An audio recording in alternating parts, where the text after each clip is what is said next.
बच्चे इन गोपों को देख रही हो, वे लोग घोड़े, हाथी, रथ, बैलगाड़ी सजा रहे हैं और वे लोग कितने जल्दी मचा रहे हैं। बच्चे कहते अरे कन्हैया चलो देर हो रहा है।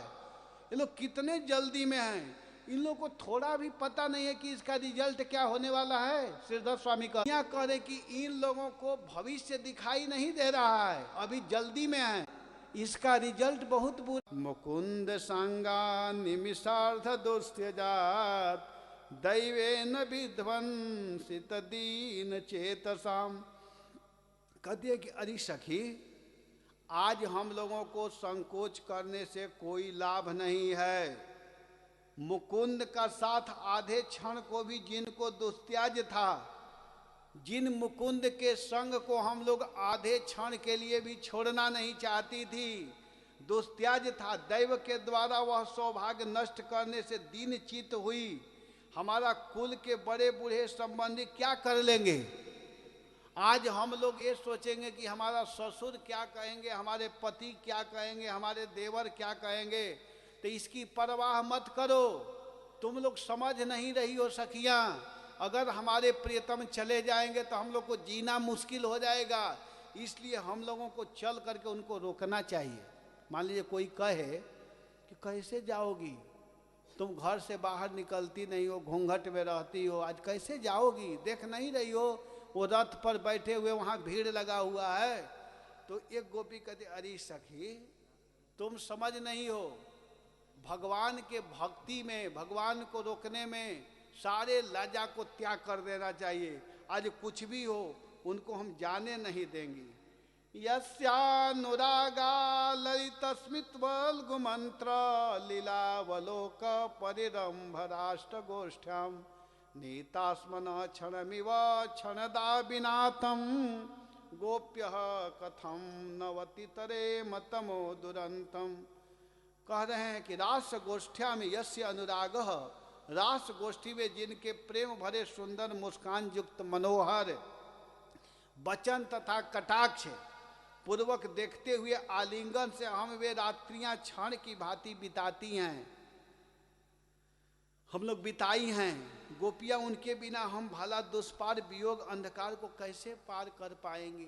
जिन कृष्ण के बाहों में, जिन कृष्ण के सानिध्य में हम लोग रह करके अपने जीवन को बिताई हैं, आज उस कृष्ण को छोड़ करके हम कैसे अपने जीवन को बिताएंगे। सखी थोड़ा विचार करो। योहन क्षये ब्रजमनंत सख परितो गोपैर विशन खुरज छोरित ताललक्ष्रक वेणु क्वरन स्मित कटाक्ष निरीक्षणेन चीतम छिड़ोत्यमृते नु कथम भवेम। सखियों, जिनकी प्रेम भरी मुस्कान एक दिन की नहीं प्रतिदिन की बात है। सायं काल में प्रतिदिन वे ग्वाल बालों के साथ में जब कृष्ण गाय चरा करके आते थे और उनके मुख में गौओं के खुर से उड़ा हुआ रज जब पड़ता था तो उस मुख कमल को हम लोग देखती थी। भगवान जब गाय चरा करके आते थे शाम के समय, भगवान बहुत अच्छे लगते थे। प्रतिदिन का नियम था, गोपियां उस रूप को देखने के लिए भाग भाग करके आती थी। भगवान का रूप कैसा था तो वर्णन है कि गोरज बिराजे भाल लह लही बनमाल आगे गैया पाछे ग्वाल गावे मृदु तानरी। भगवान जब गायों को चरा करके लौटते थे तो गायें आगे आगे चलती थी। भगवान गाय को अपना स्वामिनी मानते थे और अपने को सेवक मानते थे। सेवक जो होते हैं स्वामी के आगे नहीं चलते, पीछे चलते हैं। तो शाम का समय है, गायें चल रही हैं। गोरज बिराजे भाल लह लही बनमाल गोरज बिराजे भाल आगे गैया पाछे ग्वाल गावे मृदु तानरी। आगे गैया पाछे ग्वाल गावे मृदु तानरी। आगे गैया पाछे ग्वाल गावे मृदु तानरी।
चराते हुए आते हैं और उनके मुख पर गोरज लगा रहता है, उस मुख को देखने के लिए हम लोग ललायित रहती हैं। और वहीं आज प्रियतम हम लोगों से अलग हो रहे हैं, अलग जा रहे हैं। हम लोग कैसे अपने जीवन को धारण करेंगे? अरे सखी थोड़ा विचार तो करो। अगर आज हमारे प्रियतम चले जाएंगे तो आज की संध्या कैसे हम लोग बिताएंगे? हम लोग का रोज का नियम है, हम लोग इस प्रतीक्षा में रहती हैं जल्दी जल्दी काम कर लो, शाम को हमारे प्रियतम आने वाले हैं। और उनके मुख पर जब गोरज लगा रहता है, उनका मुख अत्यधिक और सुंदर दिखाई देने लगता है। भगवान की मुख इतनी सुंदर है, सच पूछिए तो भगवान को श्रृंगार करने से भगवान अच्छे नहीं लगते हैं। भगवान का रूप इतना सुंदर है कि भगवान के रूप में अब कैसा हूँ वस्त्र डाल दीजिए, कैसा हूँ माला पहना दीजिए, भगवान के शरीर में जाते ही वह वस्तु सुंदर लगने लगता है। ये भगवान की सौंदर्य की महिमा है। उद्धव जी कहते हैं भागवत के 3 स्कंद के 2 अध्याय के 12 नंबर के श्लोक में बोलते हैं उद्धव जी, 3:3-2:12 कहते हैं कि यन्मर्तलीलौ पैकं स्वयोगं मायावलं दर्शयता गृहीतम् विस्मापनं स्वस्य च सौभगर्धे पदं पदं भूषण भूषणांगम। भगवान का अंग इतना सुंदर है, भगवान का रूप इतना सुंदर है कि भगवान के अंग में आभूषण जाकर के सुशोभित होने लगता है, सुंदर लगने लगता है। हमारे ठाकुर जी इतने सुंदर हैं, इतने अच्छे हैं। उस भगवान के मुख पर जब हम लोग बाहर से जाते हैं, कहीं से आते हैं और शरीर में धूल लगा रहता है तो जल्दी भागते हैं कि कोई मुख न देखे, पानी से धो करके क्रीम पाउडर क्या क्या लगाते हैं सुंदर लगने के लिए। लेकिन हमारे प्यारे श्याम सुंदर, उनके मुख में ब्रज रज लगा हुआ है, ब्रज का धूल है। और जब धूल लगा है तो भगवान का मुख गोपी लोग देखना चाहती है, धूल जाकर के अत्यधिक सुंदर उसमें दिखाई दे रहा है ब्रजराज। और भगवान के उस सुंदर रूप को गोपियां देख करके परम आह्लाद को प्राप्त हो जाती है, परम सुख को प्राप्त हो जाती है। तो इसी बात को यहाँ कह रही है कि अरे सखी, हमारे प्यारे, हमारे श्याम सुंदर जब शाम के समय सांझी लीला का वर्णन करती हुई वर्णन कर रही हैं कि शाम के समय में प्रतिदिन ग्वाल बालों के बीच में घिरे हुए हमारे प्यारे मनोहर श्याम सुंदर बलराम के साथ गौओं को चरा करके घर लौटते हैं। उनकी काली काली घुंघराली अलके और गले में पुष्पों का हार, गौओं के खुर से उड़ी हुई जो ब्रज रज है उनके मुख पर जब पड़ा रहता है और मंद मंद मुस्कुराते हुए भगवान जब गोकुल के गलियों में प्रवेश करते हैं, जब आते हैं और हम लोगों के तरफ तिरछी चितवन से दे करके मुस्कुरा देते हैं तो सारे दिन का थकान दूर हो जाता है। अरे सखी, आज वहीं प्रियतम जाने के लिए उतावले हो रहे हैं। सखी, रोकना चाहिए, नहीं तो हम लोग नहीं जीवित रह पाएंगे। इन गोपों को नहीं पता है, इन ग्वालों को नहीं पता है ये लोग कितने उतावले हैं, कितने जल्दी में हैं। कुछ बच्चे तो कहते हैं अरे कृष्ण इतना देर क्यों कर रहे हो, जल्दी चलो ना, चलो जल्दी चलो, बहुत देर हो रहा है, हम लोगों को यज्ञ देखना है, उत्सव देखना है, जल्दी चलिए जल्दी चलिए। तो अक्रूर जी क्या किए कि रथ को हाँक दिए, और जब ही रथ हाँके और रथ जब चलने लगा तो गोपियां व्याकुल हो गई, और व्याकुल होकर के एवं ब्रुवाणा विरहातुराभृशं ब्रज स्त्रियः कृष्ण विषक्त मानसः विसृज्य लज्जां रुरुदु स्म सुस्वरं गोविंद दामोदर माधवेति गोविंद दामोदर माधवेति। सुखदेव जी कहते हैं कि हे राजन, ऐसा कहती हुई अत्यंत विरह व्याकुल श्री कृष्ण द्वारा व्याकुल चीता श्री कृष्ण के द्वारा जिनका चित्त आकर्षित हो चुका, व्याकुल चित्त वाली ब्रज की जो गोपियां हैं, ब्रज की जो स्त्रियां हैं, अपना लज्जा त्याग करके, विस्तृज्य लज्जा, भगवान से प्रेम करना है तो शर्म क्या करना है। एक भजन गाते हैं, ऐसे सुनने में तो लोग नहीं समझेंगे, लेकिन जब भगवान से प्रेम होता है, लगन तुमसे लगा बैठा, जो होगा देखा जाएगा, तुम्हें अपना बना बैठा। ये गोपी जन कह रही हैं कि हे कृष्ण, आप में मैं अपने मन को लगा चुकी हूँ, आज कोई कुछ भी कहे उसकी परवाह नहीं है। विसृज्य लज्जाम रुरुदु ससुस्वरम, लज्जा को त्याग करके जोर जोर से रोने लगी और गोविंद दामोदर माधवेति, हे गोविंद, हे दामोदर, हे माधव, आप हमको छोड़ करके कहाँ जा रहे हो। दौड़ करके गोपी जनत को पकड़ लेती है, कृष्ण के चरण को पकड़ लेती है और कृष्ण के चरण को पकड़ कर कहती है कि हे श्याम सुंदर, आप हमको छोड़ करके मत जाइए। अब कहाँ जा रहे हैं, हमको क्यों छोड़ना चाहते हैं, हम आपके बिना नहीं रह सकती हैं, हमारा जीवन नहीं बीत सकता है। भगवान कुछ देर के लिए चुप हो जाते हैं। स्थिति देख रहे, बड़ा गंभीर स्थिति है, सभी लोग देख रहे हैं। जो गोपियां अपने घर से बाहर नहीं निकलती थी, कृष्ण से मिलने के लिए छिप छिप करके जाती थी, कोई घर के लोग देख न लें, आज लज्जा का त्याग करके सारे लज्जा का बंधन को तोड़ दी और दौड़ करके भगवान के पास पहुंच जाती है। स्त्रियों के इस प्रकार रोते समय ही अब क्या हुआ कि रो रही हैं, व्याकुल हैं, घबरा रही हैं, कृष्ण को पकड़ रही हैं, कृष्ण के चरणों में गिर रही हैं। अक्रूर जी देखेंगे तो बड़ा गड़बड़ स्थिति होने वाला है। वो रथ को हाँकने लगे, रथ को हाँक रहे हैं अक्रूर जी की, जल्दी भागे। तब भगवान क्या बोलते हैं, भगवान कृष्ण कहते हैं, अरे प्यारी गोपी, देखो तुम लोग इतना चिंता मत करो, मुझे कंस मामा के यज्ञ देखने की इच्छा हो रही है, मैं मथुरा यज्ञ देखना चाहता हूँ।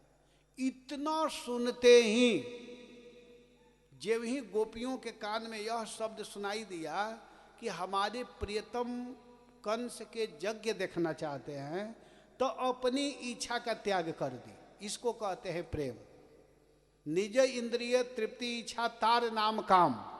जो अपने इंद्रियों को तृप्त करना चाहता है, देख करके, बोल करके, खा करके, बात करके, छू करके, उसको काम कहते हैं, उसमें काम का गंध होता है। लेकिन कृष्ण इंद्रिय प्रीति इच्छा धरे प्रेम नाम। कृष्ण हमारे कैसे प्रसन्न होंगे, कृष्ण कैसे खुश होंगे, कृष्ण की प्रसन्नता किसमें होगी, ये भाव जिसमें है उसी को प्रेम कहते हैं। तो गोपियों के मन में अपनी कामना कोई नहीं, कोई इच्छा नहीं, कोई परवाह नहीं, हमारे प्रियतम कैसे प्रसन्न होंगे, हमारे कृष्ण कैसे खुश रहेंगे, कृष्ण के लिए सब कुछ करने के लिए तैयार रहती है। एक बार की बात है कि भगवान द्वारिकापुरी में थे और द्वारिकापुरी में कृष्ण थे, रुक्मिणी जी चरण दबा रही थी भगवान की, रुक्मिणी चरण सेवा कर रही थी और कृष्ण रो रहे थे, खूब रो रहे हैं। रुक्मिणी जी के साथ में भगवान हैं और भगवान कृष्ण रोते हुए कहते हैं, हे राधे, हे किशोरी, तुमको जब से मैं छोड़ा हूं मुझे अच्छा नहीं लग रहा है। खूब रो रहे हैं, भगवान के आंख से आंसू गिर रहा है, रुक्मिणी जी वहीं बगल में है। तो रुक्मिणी जी कहे कि मैं सेवा करती हूँ, जब देखो तब राधा राधा राधा राधा करते रहो, तो क्या खिला दी है राधा कि जब देखो तब राधा। मैं नहीं सेवा की हूँ क्या, दिन रात मैं आपके साथ रहती हूँ और केवल राधा राधा करते रहते हैं। तो भगवान अब कैसे समझाएं रुक्मिणी को।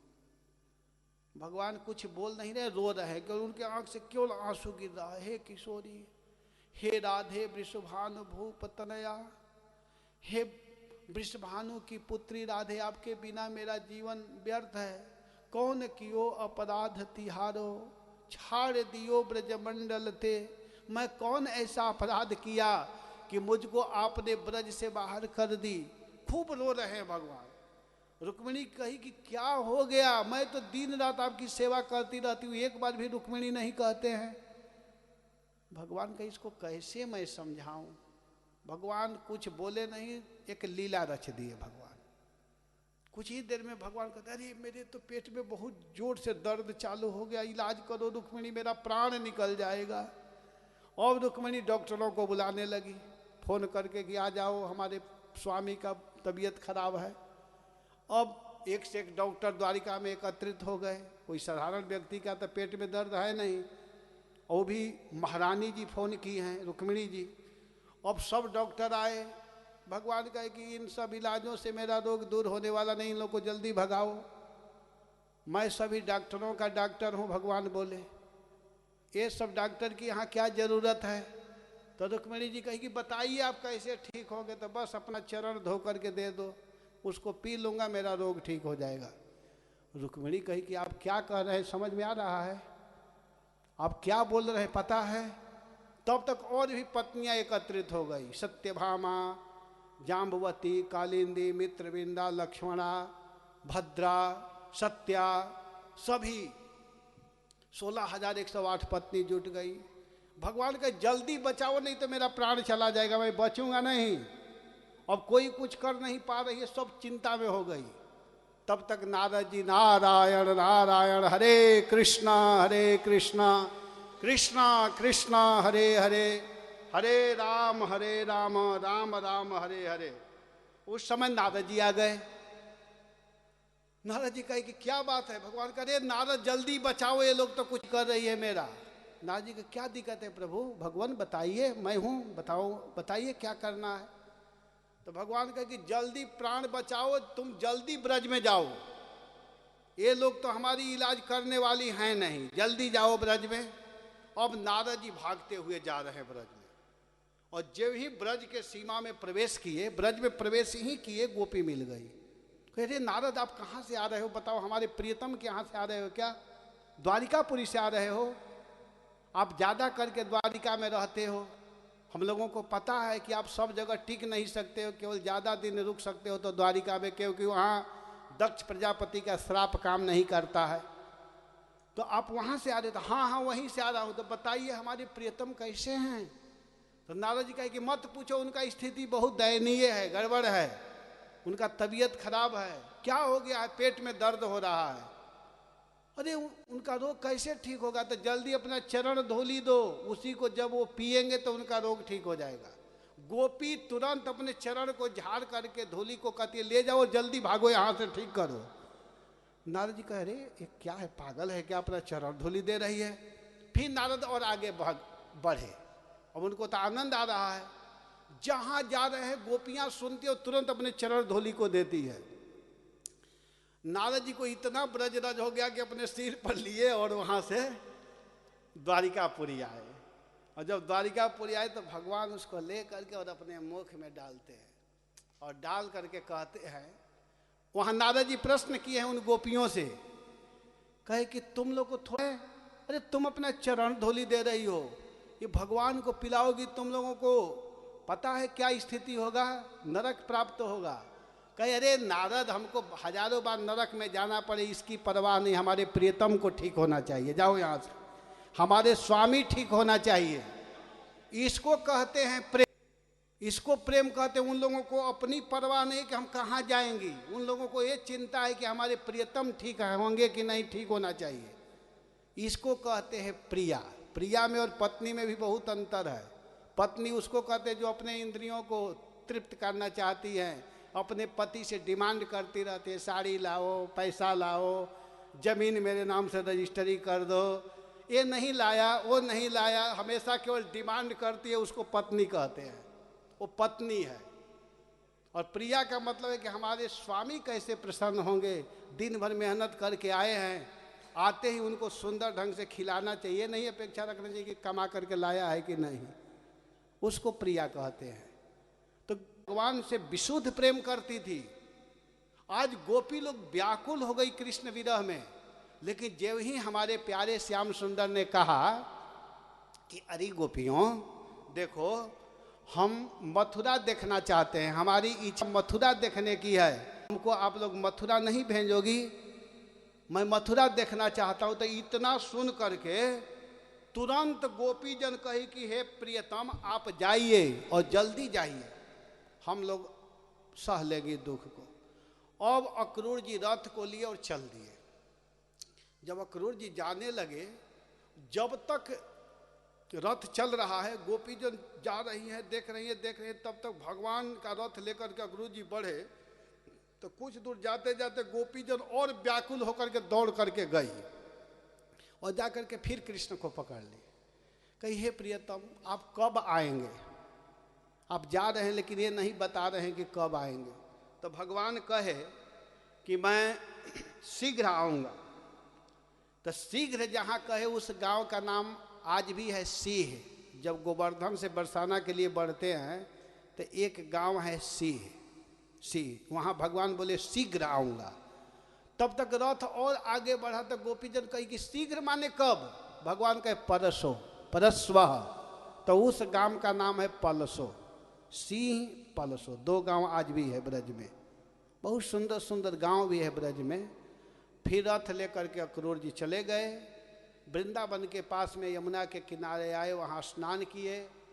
भगवान यमुना के भीतर भी दर्शन दे रहे हैं। अक्रूर को निश्चिंत करें कि आप बिल्कुल घबराइए मत, मैं कंस का वध कर दूंगा। और ऐसे करते हुए अक्रूर जी अब मथुरा पहुँचे हैं। और जब मथुरा पहुँचे अक्रूर जी, तो मथुरा में क्या हुआ कि मथुरा जाने के बाद में अब शाम का समय हो चुका है। और शाम के समय हुआ है, अक्रूर जी भगवान को पकड़ रहे हैं और पकड़ करके कहते हैं कि आप मेरे साथ मेरे घर चलिए। उस समय भगवान मुस्कुरा रहे हैं, संध्या हो चुका है। भगवान प्रहसन इव मुस्कुराते हुए अक्रूर जी से कहे कि चाचा जी, आप अपने घर जाइए, मैं जिस काम के लिए आया हूँ उस काम को मुझे करने दीजिए।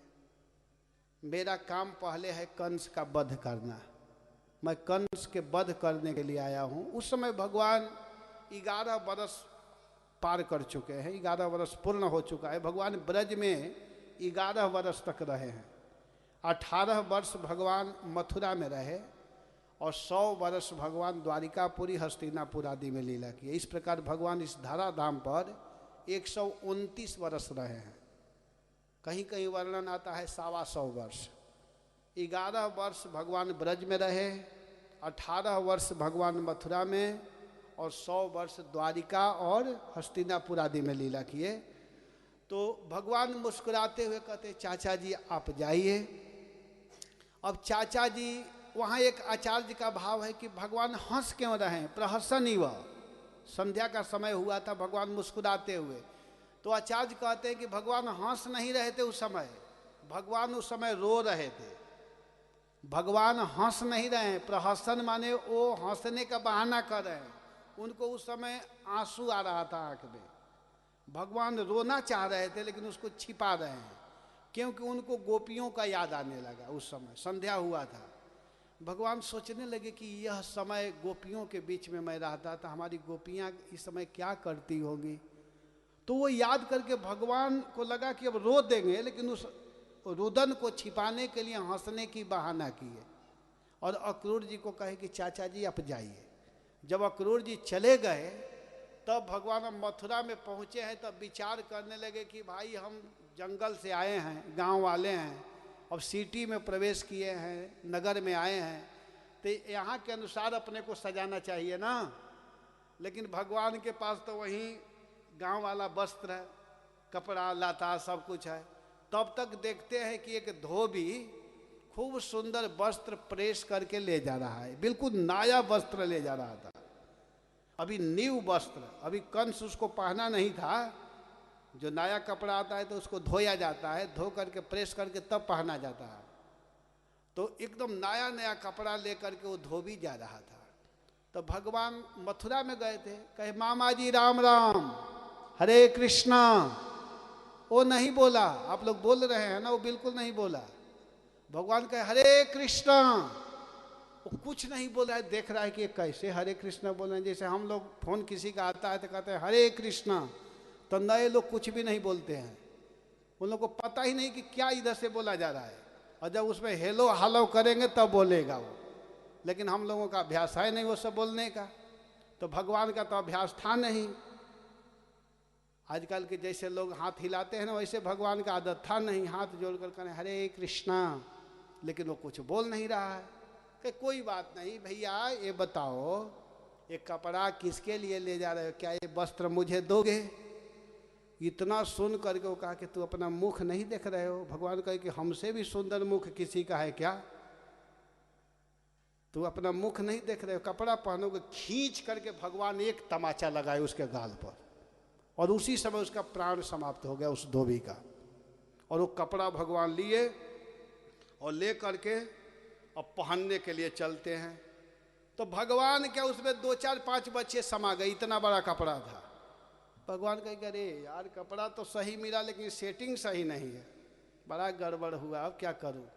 तब तक भगवान देखते हैं कि एक दर्जी कपड़ा बना रहा था, तो उसके पास गए, कहे भैया क्या इस कपड़ा को सही कर दोगे? तो कहा हाँ हाँ जल्दी दीजिए मैं कर दूंगा। उसको पता था कि एक तमाचा से उसका काम तमाम हो गया है। वो तुरंत स्वीकार किया, देर नहीं लगाया, कहा कि हाँ दीजिए, मैं नहीं बनाऊंगा तो और कौन बनाएगा, जल्दी दीजिए। वो सोचा कि कहीं विलम्ब ना हो जाए हमसे, तो तुरंत लिया और सुंदर फर्स्ट क्लास के वस्त्र को तैयार किया। पीताम्बर वस्त्र भगवान के लिए और भगवान बलराम के लिए नीलांबर, और दोनों भाई कपड़ा पहन लिए, सुंदर वस्त्र पहन लिए। जब सुंदर वस्त्र पहन लिए तब देख रहे हैं कि कपड़ा तो सही है।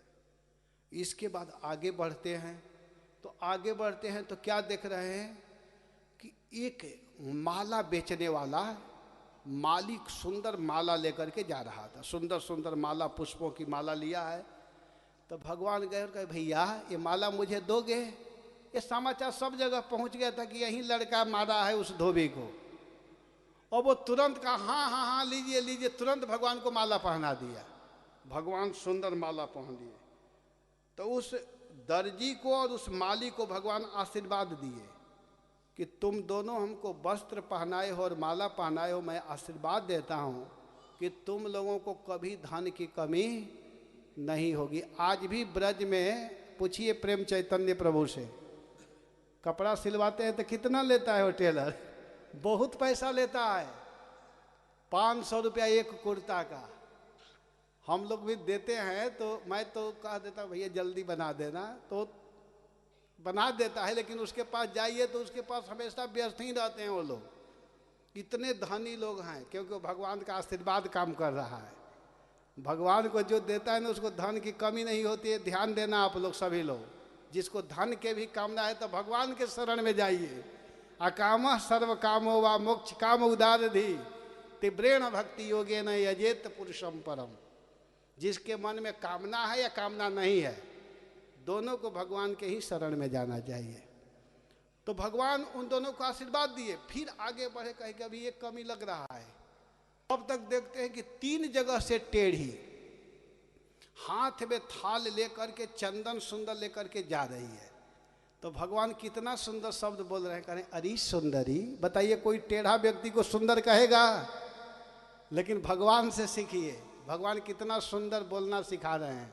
कह रहे अरे सुंदरी तुम कहाँ जा रही हो, तुम कौन हो? तो कहते हैं कि मैं कंस की दासी हूँ और मेरा नाम है त्रिवक्रा।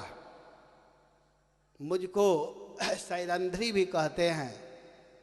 मैं कंस की दासी हूँ, मुझे कुब्जा भी लोग कहते हैं। और यह चंदन मैं महाराज कंस को लगाने के लिए ले जा रही हूँ। तो भगवान कहे क्या यह चंदन मुझे लेप करोगी? इतना सुंदर कही, अरे प्रभु आपको नहीं लगाऊंगी तो किसको लगाऊंगी? आज मेरा जीवन धन्य हो जाएगा कि मैं अपने हाथों से आपके माथे पर चंदन का लेप करूंगी। मेरा जीवन कृतार्थ हो जाएगा, धन्य हो जाएगा जब मैं अपने हाथों से आपका सेवा करूंगी। इतना कह करके वह पिंगला, वह सैरंध्री क्या करते कि अपने हाथों से भगवान के माथे पर पीला चंदन लगाती है और भगवान बलराम के माथे पर लाल चंदन का लेप करती है। भगवान इतने खुश हुए कि तुरंत क्या किए कि अपने चरण को उसके चरण पर रखे और एक हाथ को यहाँ और एक हाथ को यहाँ रख करके थोड़ा सा झटका दिए। जो 3 जगह से टेढ़ी थी वो वास्तव में सुंदरी बन गई, अत्यधिक सुंदरी हो गई। और सुंदर बनते ही भगवान के दुपट्टा को पकड़ ली माने कह रहे कि आप हमारे घर चलिए। भगवान इशारे इशारे में कहे, बोल नहीं रहे हैं। भगवान कहते तुम साथ में चल रहे हैं, मैं बाद में आऊँगा तुम्हारे यहाँ, अभी मुझे दूसरा काम करना है। और इतना कह करके हमारे प्यारे श्याम सुंदर आगे बढ़ गए। अब आगे बढ़े तो उधर भगवान को मारने के लिए दुष्ट कंस ने कुवलिया पीड नामक हाथी को नियुक्त की। नियंत्रण करने वाले महावत वहाँ पर था। और उस समय भगवान जा रहे हैं कृष्ण बलराम, वो हाथी जब ही आगे बढ़ना चाहता है मारने के लिए, भगवान उसको पकड़ लिए। और पकड़ करके, भगवान भगवान है, ध्यान हमेशा देना है, कृष्ण भगवान है, ये दिमाग में रखिएगा। ये मत सोचिएगा कि एक बच्चा है। भगवान उस हाथी के पूंछ को पकड़े और लगे घुमाने, और घुमाते घुमाते उसको मार दिए और उसका वध किया। और उसका जो दांत था उसको भगवान ने निकाला और हाथ में हाथी के दांत को भगवान ले लिए हैं। तो आज भगवान का एक स्पेशल नाम हो रहा है, भगवान के हाथ में हाथी का दांत है, इसलिए भगवान का नाम हो गया दंत पाणी। बोलिए दंत पाणी भगवान की। तो भगवान हाथी के दांत को अपने हाथ में लिए हुए अब आगे बढ़ रहे हैं। बहुत सुंदर भगवान लग रहे हैं। जब भगवान गए तब रंगमंच के ओर जा रहे हैं। वहाँ सभी लोग बैठे हुए हैं, जितने लोग हैं एक से एक लोग बैठे हैं। मल्ला नाम शनि नृणाम नरवर स्त्रीणाश्वरो मूर्तिमान गोपानां स्वजनो सतां क्षितिभुजां शास्ताश्वपीत्रो शिशु मृत्युर्भोजपते विराज विदुषां तत्त्वं परं योगिनां वृष्णीनां परदेवतेति विदितो रंगम गता साग्रजः अग्रजः स अग्रजः। अपने अग्रज के साथ, अपने बड़े भाई के साथ भगवान उस सभा में जा रहे हैं जहां एक से एक पहलवान है। जब उस सभा में गए तो भगवान कैसे दिखाई दे रहे हैं कि जो युवती स्त्रियां हैं उनको भगवान लग रहे हैं कि साक्षात कामदेव आ रहे हैं। वो देख रही है कि कामदेव का आगमन हो रहा है।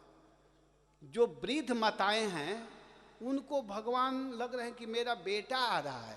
जो वृद्ध पुरुष और माताएं हैं उनको भगवान एकदम पुत्र जैसा दिखाई दे रहे हैं। जो मायावादी सन्यासी लोग हैं उनको भगवान ब्रह्म दिखाई दे रहे हैं कि ब्रह्म आ रहा है। और जो जोगी लोग हैं उनको लग रहा है कि परमात्मा आ रहे हैं। और जो वैष्णव जन बैठे हुए थे उनको लग रहा है कि मेरे भगवान आ रहे हैं। और जो पहलवान लोग थे उनको लग रहा है कि एक बहुत बड़ा पहलवान आ रहा है, योद्धा आ रहा है। और कंस के लिए लग रहा है कि मेरा काल ही आ रहा है। जाकी रही भावना जैसी प्रभु मूरत देखूं तिन्ही तैसी। जिसकी जैसी भावना रहती है, जो जैसा चश्मा लगाता है वैसा ही दिखाई देता है ना। तो वैष्णवों के लिए भगवान रूप में दिखाई दे रहे हैं श्याम सुंदर। और भगवान वहाँ पर पहुँच गए। और जब वहाँ पहुँचे तो पहुँचने के बाद में अब भगवान से लड़ने के लिए चारों और मुष्टिक तैयार हैं। कहते हैं कि आओ हम तुमसे युद्ध करेंगे। भगवान कहे कि तुमको दिखाई नहीं दे रहा हूँ क्या, मैं कितना छोटा हूँ, तुम कितने बड़े हो। तो चारुण कहता है कि तुम देखने में छोटे हो लेकिन हो वास्तव में मोटे। चारुण कह रहा है। तो भगवान मन ही मन करे कि बात तो सही कह रहे हो, मैं वास्तव में बड़ा हूँ। चारुण के साथ में भगवान युद्ध किए और भगवान कृष्ण चारुण का वध कर दिए। मुष्टि का वध बलराम जी ने किया। इसके बाद में कूट को भगवान मारे और सल तोसल को बलराम जी। इस प्रकार पांचों पहलवानों का वध हो गया। कंस उस समय बाजा बजाने वाले को नियुक्त किया था कि जब ही कृष्ण के पक्ष अर्थात कृष्ण बलराम मारे जाएंगे तो ढोलक बजाना चालू कर देना। तो भगवान जब ही उन पहलवानों का वध किए तो वे लोग ढोलक बजाने लगे। तो कंस कहता अरे मूर्ख, तुम लोग को पता नहीं है हमारे पक्ष वाले मर रहे हैं। कंस बोला कि मेरे पक्ष वाला मर रहे हैं, लेकिन वो लोग बजा रहे हैं, ढम ढम ढम ढम ढम ढम बजा रहे हैं। तो कंस कह रहा है कि बंद करो बंद करो, लेकिन वो लोग बंद नहीं कर रहे हैं। उन लोग को पता है कि अब कृष्ण की सरकार आने वाली है, कंस की सरकार जाने वाली है। उन लोगों को मालूम है कि कुछ भी बोलेगा लेकिन अब जल्दी जाने वाला है, कृष्ण का ही साता आने वाला है, तो क्यों ना हम इनके पक्ष में ढोलक बजाएं। तो लोग ढोलक बजाना चालू कर दिए थे। वो कहता है कि अरे बंद करो, नंद को पकड़ करके जेल में बंद कर दो, जैसे वसुदेव जेल में सड़ रहा है, जितने ब्रजवासी आए हैं सबको जेल में बंद करो। लेकिन कोई उसका सुनने वाला तो है नहीं। भगवान कृष्ण कहे मामा जी चिंता मत करो, मैं जल्दी तुम्हारे पास आने वाला हूँ। और भगवान छलांग लगाए, तुरंत रंगमंच पर ऊपर चढ़ गए। कंस तो बिल्कुल घबराया हुआ था। और भगवान कृष्ण क्या किए कि तुरंत कंस को मंच से नीचे धक्का दिए और ऊपर से खुद कूद गए। उसकी काम तमाम हो गई, कंस मृत्यु को प्राप्त हो गया। और उसके बाल को पकड़ करके भगवान घसीटते हुए सबको दिखा दिए कि देखिए यह दुष्ट मारा गया है। कुछ लोग डर भी रहे थे कि शायद यह जीवित होगा तो हम लोगों को फिर जेल में बंद करेगा, दंड देगा, मारेगा। तो भगवान स्पष्ट रूप से बाल पकड़ करके घुमाते हुए सबको दिखाए कि यह समाप्त हो चुका है। और इसके बाद में परमाराध्य भगवान सबसे पहले जेल में जा कर के उग्रसेन जी को मुक्त किए। और इसके बाद में अपने माता पिता देवकी वसुदेव को जेल से निकाले। वो दोनों भगवान के चरणों में स्तुति करना प्रारंभ किए। भगवान कहते अरे पिताजी, अरे मैया देवकी, क्या तुम हमें अपना पुत्र नहीं मानती हो? जन्म होते ही आपने अपने यहाँ से नंद भवन पहुँचा दी, और आज मैं तुम्हारे पास हूँ तो मेरे सामने हाथ जोड़ करके खड़ी हो, इसका मतलब मैं तुम्हारा बेटा नहीं हूँ क्या? मुझे तुम पुत्र नहीं मानती हो? इतना सुनते ही माता देवकी के स्तन से दूध चूने लगा और कृष्ण को पकड़ करके स्तन का पान कराने लगी माता देवकी। बलराम जी को अपने स्तन का पान कराई। इस तरह भगवान कृष्ण बलराम मैया देवकी के गोद में हैं। बस इस कथा को आज यहीं तक मैं रोकता हूँ, कल आगे की कथा हम लोग सुनेंगे। हरे कृष्णा, जय श्रील प्रभुपाद। हरे कृष्णा। परम पूज्यपाद श्री कृष्ण प्रभु की, जगत गुरु श्रील प्रभुपाद की, समवेत भक्त वृंद की जय हो। हरे कृष्ण। श्रद्धेय भक्त वृंद, আপনারা শ্রবণ করলেন প্রভু কত সুন্দর সুন্দর কথা বললেন। তার মধ্যে দুটি কথা অত্যন্ত গুরুত্বপূর্ণ। দেখুন যে প্রভু একটা লীলা বললেন যে গোবর্ধন পূজার সময় বালকরা ভোগ লাগিয়েছে, গোপ বালকরা। ভগবান কৃষ্ণচন্দ্র এত দয়ালু যে 1 কিলো ভোগ লাগিয়েছে তাকে 2 কিলো সন্দেশ দিয়ে দিয়েছেন। ভগবানের স্বভাবই এরকম, ভগবানের জন্য যে 1 পা আগায় ভগবান তার জন্য 10 পা আগান। তার পূর্বে প্রভু বললেন যে কি করে যখন হাতি, যখন গজেন্দ্র যখন ভগবানের স্মরণ করতে লাগলেন, পদ্ম ফুল তুলে ভগবানকে ডাকলেন, তিনি যখন চিন্তা করলেন আমাকে রক্ষা করার মতো আমার পরিবারের আর কেউ নেই, এই পৃথিবীতে আর কেউ নেই, একমাত্র ভগবানই পারে আমাকে রক্ষা করতে। তখন তিনি সেই সুর দিয়ে ভগবানের চরণ কমলে স্মরণ করতে করতে ভগবানের কাছে প্রার্থনা করতে লাগলেন। কিন্তু প্রার্থনা করলেন গজেন্দ্র। ভগবান তৎক্ষণাৎ এত দ্রুত গতিতে এসেছেন, তার গা থেকে ওড়না পরে গিয়েছে, তার গা থেকে, তার শরীর থেকে বস্ত্র চলে গেছে, সেদিকে তার ধ্যান নেই। তার ধ্যান আছে কোথায়? যে আমার ভক্তকে রক্ষা করতে হবে, আমার ভক্তের কাছে পৌঁছাতে হবে এই দুঃসময়ে, এই দিকে তার মন। সেই জন্য তার গা থেকে সমস্ত বস্ত্র পরে যাওয়া সত্ত্বেও ভগবানের সেদিকে কোনো গুরুক্ষেপ নাই। তিনি চলে গেলেন ধাপিত হয়ে কাকে রক্ষা করবার জন্য? গজেন্দ্রকে রক্ষা করবার জন্য। কিন্তু তিনি গজেন্দ্রকে রক্ষা করার পরিবর্তে প্রথমেই কাকে রক্ষা করলেন? কুমিরকে রক্ষা করলেন। কেন কুমিরকে রক্ষা করলেন? যেহেতু ভগবান বলছেন অহম ভক্ত পরাধীন, আমি ভক্তের অধীনে, আমা হতে আমার নাম বড়, নাম হতে আমার ভক্ত বড়। যে আমার ভক্তের সেবা করে, হ্যাঁ, তাকে আমি বেশি কৃপা করি। সেই জন্য গজেন্দ্রের পরিবর্তে আগে তিনি গ্রাহকে অর্থাৎ কুমিরকে তিনি ছেদন করলেন চক্র দিয়ে। ঠিক সেরকম যারা এই ভাগবত সেবার জন্য, এই ভগবত কথার জন্য, ভগবানের সেবার জন্য এবং ভক্তদের প্রসাদের জন্য বা এরকম ব্যবস্থার জন্য অনুদান দিতে চান, তাহলে আপনি চিন্তা করুন যে আপনার জন্য ভগবান কতটা প্রীত হবেন। হ্যাঁ কি না? ঠিক সেরকম ভগবানকে যদি আপনি দেবেন, ভগবান আপনাকে 10 গুণ দেবেন। ইন্টারনেটের মাধ্যমে যারা শুনছেন, যারা শ্রবণ করছেন, তাদের কাছেও আমি প্রার্থনা করব, যারা আপনারা অনুদান দিতে চান, দয়া করে আপনারা আমাদের যে ইসকনের যে অ্যাকাউন্ট রয়েছে সেই অ্যাকাউন্টে দিয়ে আপনারা আমাদের গঙ্গা পূজা সেবা কমিটিকে আপনাদের নাম বা আপনারা যখন দেবেন, দেওয়ার পরে আমাদের ফোন করে বলে দিলে আমরা সেইটা এইখানে ট্রান্সফার করে নিতে পারবো। ফোন নাম্বার লিখে নিতে পারেন 9333215630। হরে কৃষ্ণ। তাই আপনাদের কাছে প্রার্থনা, যারা আপনারা এই অনুদান দিতে চান, মঞ্চের সামনেই স্টল রয়েছে, ডোনেশন বুথ রয়েছে, আপনারা সেখানে আপনাদের অনুদান দিতে পারেন। এখন শ্রীমদ্ ভাগবতমের পরম মঙ্গলময় আরতি হবে। এই মঙ্গলময় আরতি আপনারা দর্শন শ্রবণ করুন এবং তৎপরে গঙ্গা মাতার শ্রী শ্রী গৌর গঙ্গা জগৎ পাবনী মায়ের মহা আরতি হবে। এই মঙ্গলময় আরতি দর্শন করুন এবং মনে রাখবেন, আগামীকাল ঠিক 3:30টার সময় আপনারা মঞ্চে অর্থাৎ এই মণ্ডপে উপস্থিত হবেন, এই পরম মঙ্গলময় ভাগবত কথা শ্রবণ করবেন। হরে কৃষ্ণ।